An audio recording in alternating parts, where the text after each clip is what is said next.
Двете најголеми политички партии, ВМРО ДПМН и СДСМ, денешниот ден 1 април, денот на шегата, го искористија да се пошегуваат и да убедуваат кој колку повеќе лаже.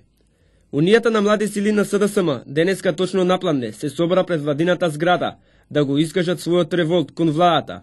Според Дарко Давитовски, преседател на Социјалдемократската младина, за владата на Никола Груевски ВМРО ДПМН секој ден е 1 април. На господинот Груевски и ВМРО ДПМН сакаме го порачаме следново.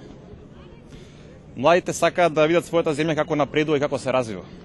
Младите сакаат посветла и сигурна иднина. Младите сакаат да живеат во перспективна и европска Македонија. Според председателот на УМС на ВМРО ДПМН, Михајло Коштримовски, денеска е денот на Бранко Црвенковски, денот на лагата. Поставивме кутија за граѓаните да можат да ги напишат сите започнати и завршени проекти на Бранко Црвенковски.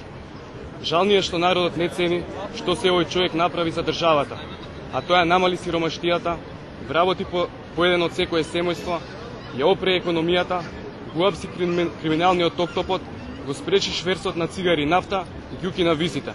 Ќе останеме до вечер за да барем еден граѓанин да се охрабри да напише барем еден проект кој Бранко Црвенковски го спроведи или реализира. Принцези, невести, балерини, херои, денеска можеше да се види само на плоштадот Македонија. Овде немаше политички партии, овде беа најмладите, каде на вистина го славеа денот на шегата.